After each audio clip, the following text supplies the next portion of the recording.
सभी को जय Shri Ganesh. Symbol coaching institute की वीडियो क्लास में आपका हार्दिक अभिनंदन और स्वागत है। जैसा कि मैंने आप लोगों को बोला था कि हम एक एक टॉपिक डेली स्टार्ट करें। आज मैं कुछ ज्योमेट्री के टॉपिक, मैजिकल आइडियाज और लॉजिकल फॉर्मूलाज के साथ लेके आऊँ। जो मैं आपके पास क्वेश्चन कर रहा हूँ ये आपका 11.1 की फर्स्ट थ्योरम है, जिसको हम बीपीटी आधारभूत समानुपातिक प्रमेय और थेल्स थ्योरम इनके नाम से भी इसको क्या करते हैं, हम आइडेंटिफाई करते हैं। अच्छा, मैं आपको बेसिक आइडियाज बता दूं। आपको कुछ चीजें जो है मैं नहीं लिख रहा, वो आप अपनी बुक के अकॉर्डिंग आप खुद भी पर्सनली सॉल्व कर सकते हैं। जैसा कि आपके पास गिवन है, दिया हुआ, वो आप अपनी बुक से राइट कर सकते हैं। आरबीसी और सीबीएसई जो स्टूडेंट है उनकी बुक में ये चीजें ऑलरेडी लिखी हुई है। फिर आपके पास सेकंड आता है रचना, जिसको हम बोलते हैं कंस्ट्रक्शन। वो कंस्ट्रक्शन भी आप अपनी बुक की हेल्प लेके और राइट कर सकते हैं। फिर आता है सिद्ध करना टू प्रूव। ये आपका इंपॉर्टेंट पार्ट है जो मैं लिख देता हूँ। इसको किस तरीके से आपको सॉल्व करना है वो देखिए। आपने यहाँ लिया, आपको यहाँ से प्रूव करना है AD अपॉन, यहाँ से आपने लिया BD और इक्वल्स टू आपने लिया AE अपॉन, आप यहाँ से ले लीजिए इसी, आप DB भी राइट कर सकते हैं। ये क्वेश्चन आपको जो है यहाँ पर आपको प्रूव करना है इसकी हेल्प से। अब आप जब इसको प्रूफ कर रहे हैं तो सबसे पहले आपके पास चालू होती है उत्पत्ति, जिसको हम बोलते हैं प्रूफ। और उस प्रूफ में सबसे पहले आप लोगों को इंग्लिश मीडियम हो और हिंदी मीडियम हो, आपको थोड़ी सी लैंग्वेज लिखनी है। इंग्लिश मीडियम की जो स्टूडेंट है सीबीएसई और आरबीसी के, उनको लिखना है we know that area of triangle, we know that area of triangle 1/2 base into height. थोड़ी सी मैं वीडियो में टाइम कम ले, इसलिए मैं ये कुछ चीज़ें आपको शॉर्ट में लिख रहा हूँ, बाकी मैं आपको बोल दूंगा ताकि आप उसको सुन के भी लिख सकें। आप इंग्लिश मीडियम की जो स्टूडेंट है वो लिखे we know that area of triangle 1/2 base into height. और जो हिंदी मीडियम के बच्चे हैं उनको लिखना है हम जानते हैं कि त्रिभुज का क्षेत्रफल, हम जानते हैं कि त्रिभुज का क्षेत्रफल 1/2 आधार इंटू ऊंचाई होता है। हम जानते हैं कि त्रिभुज का क्षेत्रफल 1/2 आधार इंटू ऊंचाई होता है। ये हिंदी मीडियम के बच्चे अप्लाई करें और इसको जो है इंग्लिश मीडियम के बच्चे क्या करना है, अप्लाई करें। मैंने बता दिया सीबीएसई को, आरबीसी को ये अप्लाई करना है, हिंदी मीडियम का जो स्टूडेंट है उसे ये अप्लाई करना है।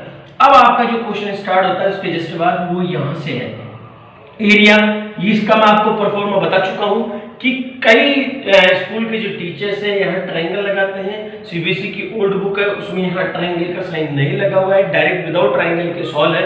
हिंदी मीडियम में जब हम लिखते हैं तो इसमें लिखते हैं त्रिभुज ABC का क्षेत्रफल। तो जब हम हिंदी में लिखते हैं तो पहले ट्रायंगल का साइन लगता है, उसके बाद लास्ट में क्षेत्रफल लगता है। तो मैं हिंदी मीडियम के बच्चों को बता दूं कि वो इतना लंबा प्रोसेस क्यों कर रहे हैं। वो सीधा यहाँ पर शूट में लें और यहाँ से लेके चले ADE, यह आपका आया, और यहाँ से ADE के जस्ट बाद हम यहाँ से लेते हैं तो 1/2 अकॉर्डिंग टू फॉर्मूला 1/2 जो है आप लोगों ने लिया है, ये फॉर्मूले का है। बेस, आपका जो बेस है वो आएगा AD और जिसका हाइट है वो आपके पास है EN। आप देखिए मेरी बात, हमने ट्रायंगल लिया ADE, AD इसका बेस है, EN इसका परपेंडिकुलर है। जहां पर 90 डिग्री बनता है वो उसका क्या होता है, परपेंडिकुलर होता है।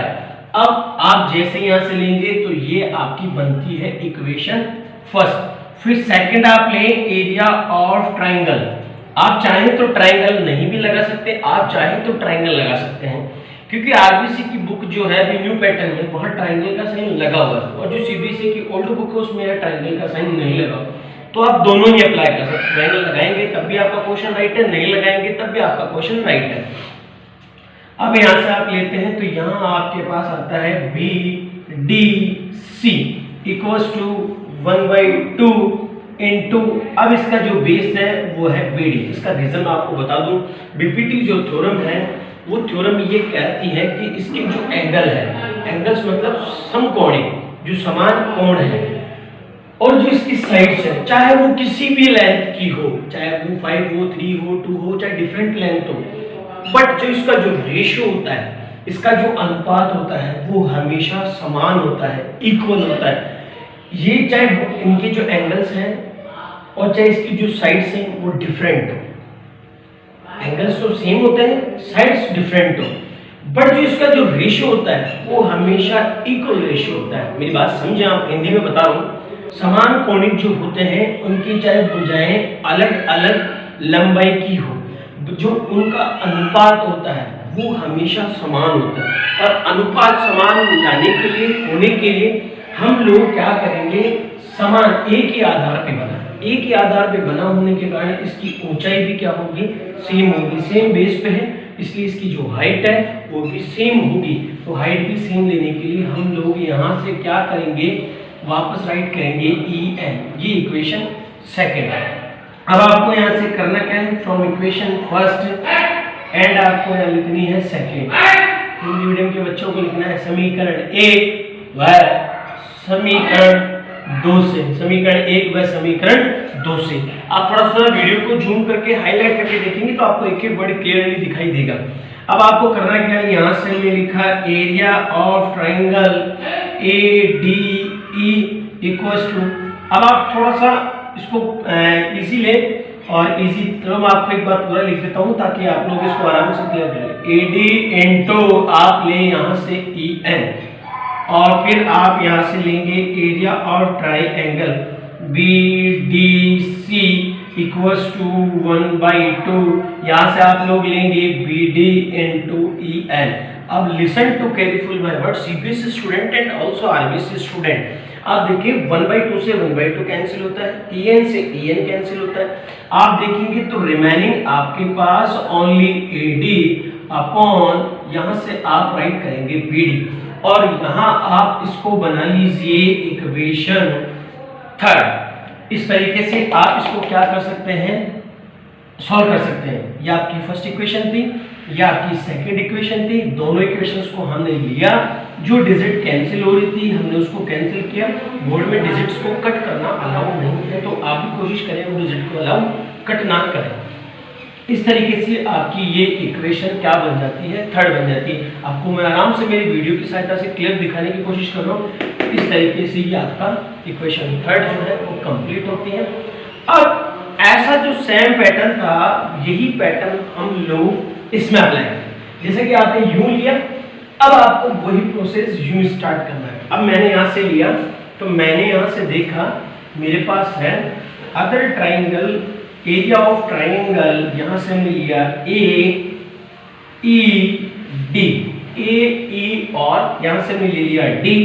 फिर अकॉर्डिंग टू क्वेश्चन 1/2 फॉर्मूले में से, अब इसका जो बेस है वो है AE और जो इसकी हाइट है वो आपके पास है DM और ये आपकी इक्वेशन बनती है 4। इक्वेशन इसलिए लिया हूँ ताकि आपका जो क्वेश्चन है वो थोड़ा सा अच्छा हो जाए। आप चाहें तो आप थोड़ा सा और स्मॉल कर सकते हैं। जो CBSE स्टूडेंट इस वीडियो को देखेंगे तो उनके लिए छोटी सी सरप्राइज है, वो चाहें तो ये दोनों लाइन हटा दें, वो डायरेक्टली फर्स्ट और सेकंड इस तरीके से लिखें और कैंसिल करके इस थर्ड इक्वेशन को फर्स्ट इक्वेशन भी बना सकते हैं।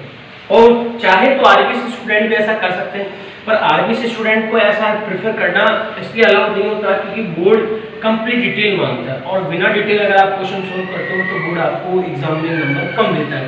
जबकि CBSE के थोड़ी सी डिटेल की रिक्वायरमेंट कम होती है तो वो फर्स्ट सेकंड ना बना के वो डायरेक्टली यहीं से इसको इक्वल लिख के कैंसिल करके ऐसे इक्वेशन फर्स्ट बना सकते हैं।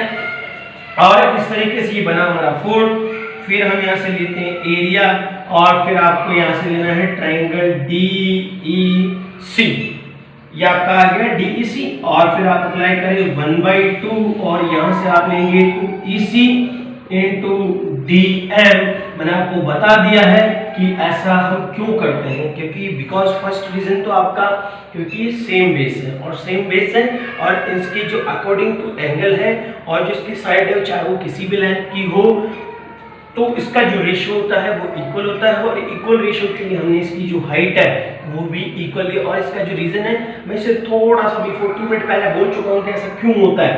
अब दोनों इक्वेशंस आई, अब आपको करना क्या है, इन दोनों इक्वेशंस को आप टुगेदर कर लीजिए, एक साथ कर लीजिए और यहाँ से आपको लिखना है वही आपको यहाँ पर समीकरण 4 व 5 से और इंग्लिश मीडियम को लिखना है from equation 4th and 5th। ये लैंग्वेज आप लिख सकते हैं, मैंने यह लैंग्वेज आपको लिख के बता भी दिया है।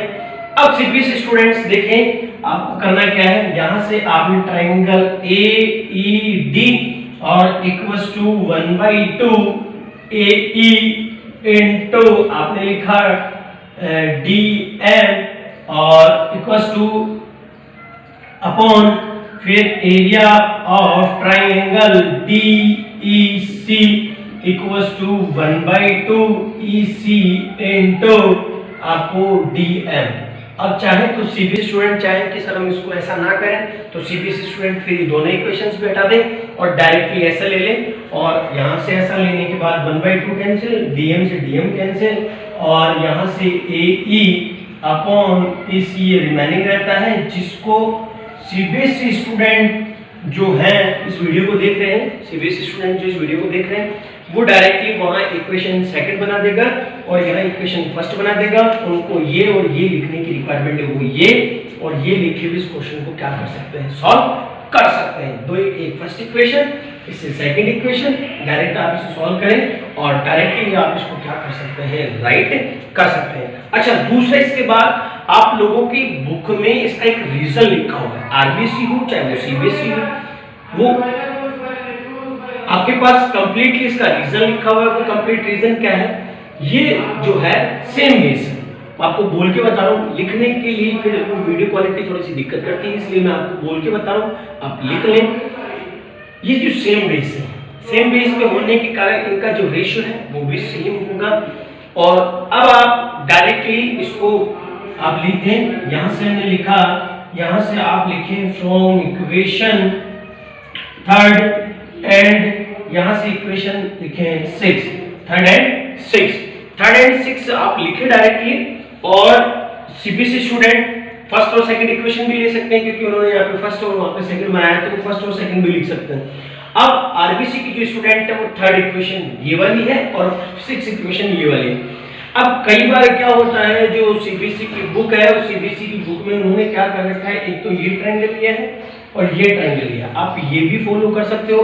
आप चाहो तो आप लोग इस पूरे ट्रायंगल को उठाएं और ये लिख दें, इस ट्रायंगल पूरे को उठाएं और आप ये लिख सकते हैं। आपको जो सिचुएशन में लग रहा हो आप वो दोनों लिख सकते हैं। आप चाहते हैं कि नहीं सर हम तो ये इक्वेशन भी पूरा लिखें और इस इक्वेशन को भी आप पूरा लिखें, तो पहले तो आप इसको उठाएं, ऐसे कैसे यहाँ लिख दें, इसको उठाएं यहाँ लिख दें और बिटवीन में आप इक्वल्स टू का साइन अप्लाई कर दें। इस इक्वेशन में ये डिजिट जो कैंसिल हो गए, उसके बाद जो रिमेनिंग डिजिट थी वो यहाँ लिख दें और इसकी जो रिमेनिंग डिजिट्स थी वो आप यहाँ लिख दें। इससे आपका आंसर कंप्लीट प्रूव होता है। मैं आपको बताता हूँ कैसे। आप यहाँ से ले area of triangle ADE equals to area of triangle BDC equals to आपने लगाई दिया। अब एरिया ऑफ ट्राइंगल AED और यहां से आप लेते हैं एरिया ऑफ ट्राइंगल DEC, ये आपने लिख दिया। अब इसका तो आपके पास रिमेनिंग था AD अपॉन BD और इधर से जो आपके पास रिमेनिंग है वो है आपके पास AE अपॉन EC और इस तरीके से आपका क्वेश्चन प्रूफ होता है। हेंस प्रूफ इति सिद्धम आप लिखेंगे। अच्छा, उसके जस्ट बाद कुछ बच्चे सोच रहे होंगे कि सर हमें इतना बड़ा ना करें, तो उनके लिए बता रहा हूँ, चाहे वो आरबीसी हो चाहे वो सीबीएसई हो, वो ये ऊपर वाली लाइन को ड्रॉ कर दें, वो केवल ये और ये लाइन भी लिख के सोल्व कर सकते हैं, तब भी उनका क्वेश्चन राइट रहेगा, रॉन्ग नहीं रहेगा। और वो चाहते हैं कि सर हम इसको इस तरीके से लिख के सोल्व करना चाहें, तब भी आपका क्वेश्चन राइट रहेगा, रॉन्ग नहीं रहेगा। हिंदी मीडियम के बच्चों को भी यही पैटर्न फॉलो करना है, जो आरबीसी से बिलोंग करता है उसको पूरी डिटेल लिखनी है। सीबीएसई जो स्टूडेंट है उनको केवल इस पे इक्वेशन फर्स्ट बनाना है, इस पे इक्वेशन को सेकंड बना ले और डायरेक्टली यहाँ पे फर्स्ट सेकंड लिखें और सॉल्व कर सकते हैं, तब भी उनके उतने ही मार्क्स मिलेंगे, क्योंकि ये एक्सरसाइज जो है 8 या 9 मार्क्स की है, जो 4 मार्क्स में अकॉर्डिंग टू क्वेश्चन डिस्ट्रीब्यूट होकर आते हैं। 4 मार्क्स का क्वेश्चन सीबीएसई के लिए। आरबीसी स्टूडेंट जो इसको क्लियर करेंगे, आरबीसी के लिए ये एक ही क्वेश्चन बोर्ड एग्जाम में 6 मार्क्स का आता है थ्योरम, जो अभी थ्योरम आप सॉल्व करेंगे। 2017 के बोर्ड पेपर में आई हुई थ्योरम है इसको हम थेल्स थ्योरम बोलते हैं। सीपीसी के फिर भी ऑप्शन नहीं आता, आरबीसी के जो है वो ऑप्शन आता है। ऑप्शन तो सीपीसी के लास्ट की जो अल्टरनेटिव क्वेश्चन उनमें ऑप्शन है, तो उनकी भी ऑप्शन में एक्सरसाइज आती है, और आरबीसी की भी जो है ऑप्शन में आती है। ऑप्शन में तो आपको दोनों में से कुछ एक करना है, हो सकता है दोनों थ्योरम हो सकता है एक क्वेश्चन एक थ्योरम हो, तो वो आपको पैटर्न फॉलो करना है। यहाँ मेरा एक क्वेश्चन कंप्लीट होता है। कोई भी आपको डाउट रहे तो आप मेरे कॉन्टैक्ट नंबर देखें और मुझे डायरेक्ट कॉल करें, मैं आपको इसकी डिटेल और बता दूंगा कि कहाँ कुछ आपको रॉन्ग लग रहा है, कहाँ आपको कुछ राइट लग रहा है। आप कोई भी दिक्कत हो तो मुझे डायरेक्टली इन्फॉर्म करें, मैं आपको कंप्लीट डिटेल इस क्वेश्चन की दूंगा।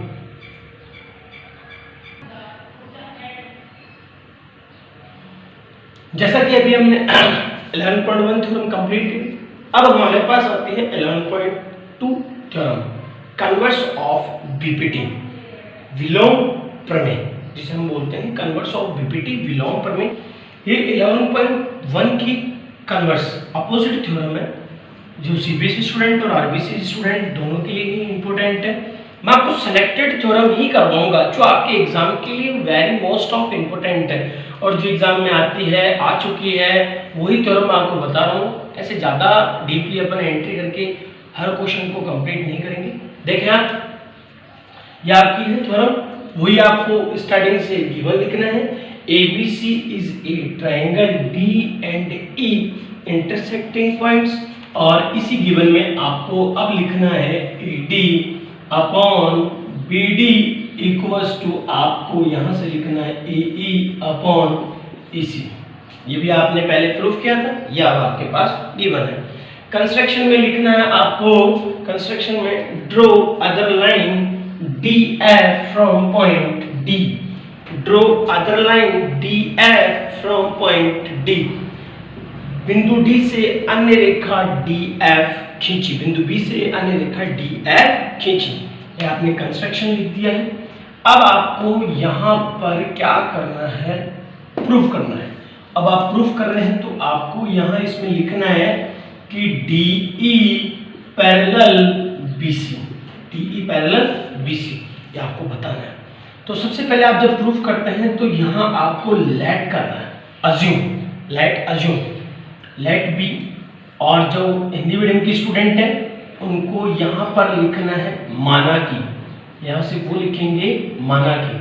आपको क्या अज्यूम करना है, DE and BC, DE and BC are not parallel, DE and BC are not parallel, but DF and BC are parallel line. DE and BC are not parallel line, but DF and BC are parallel line. यह आपको assume करके लिखना है। थोड़ा space के according video को थोड़ा timing कम करने के लिए कुछ चीज़ें मैं आपको बोल के बता रहा हूँ, तो आप बोलकर भी लिखें और समझ लें। हिंदी मीडियम के बच्चों को लिखना है कि DE और BC समांतर नहीं है, DF और BC समांतर है। जबकि आपको ये दोनों लाइन पैरेलल है, दिख रही है समांतर है, पर हमें मानना है, अज्यूम करना है कि ये दोनों पैरेलल नहीं है, ये और ये ही पैरेलल है। इसको और इसको पैरेलल आपको खुद पर्सनल प्रूफ करना है। तो यहाँ अज्यूम कर लेंगे। अज्यूम करने के जस्ट बाद आपको क्या करना है, AD upon BD equals to AE upon EC, और इसको आप इक्वेशन बना लें फर्स्ट, इक्वेशन फर्स्ट। आप इस चीज को गौर से क्लियरली लिखें, और ये आपको गिवन थी तो आप इसको यहाँ से गिवन दिया हुआ भी लिख सकते हैं।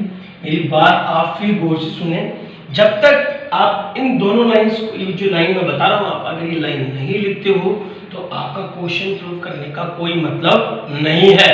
ये क्वेश्चन तभी वैलिडिटी और वैल्यूएशन माना जाएगा जब आप ये लाइन लिखेंगे। क्या लिखना है मैं आपको बता चुका हूं, एक बार फिर रिपीट कर रहा हूं, मेरी बात को ध्यान से गौर से सुने। DE and BC are not parallel, but DF and BC are parallel line। Hindi medium में DE BC के समांतर नहीं है, परंतु DF और BC समांतर है। मैं 3 टाइम 4 टाइम इसको रिपीट कर चुका हूँ। आप आराम से इजी वे में इसको लिख सकते हैं। बार बार अगर इस वीडियो को लिसन करेंगे इस टॉपिक को तो क्लियर हो जाएगा। लिखने की रिक्वायरमेंट मुझे नहीं लग रहा कि लिखने से ज़्यादा क्लियर होगा, वो सुनने से भी क्लियर। अब उसके जस्ट बाद आप लेते हैं तो आप यहाँ से लेते हैं तो ये आपका फिर ट्राइंगल ए, यहाँ से आप इसको ले लें ABC, आप ये लिखेंगे तब भी आपके पास रहेगा, और आप इसको अगर नहीं लिखते हैं तब भी आप इसको राइट कर सकते हैं। तब आप इसको कैसे लिखेंगे, यह आपका AD और यहाँ से आप लेंगे BD इक्वल्स टू आप यहाँ से लेंगे AF अपॉन यहाँ से आपने लिखा FC, और ये इक्वेशन आपकी आती है सेकेंड। ये इक्वेशन कौन सी आ गई, सेकेंड। ये इक्वेशन फर्स्ट थी, ये इक्वेशन सेकेंड थी।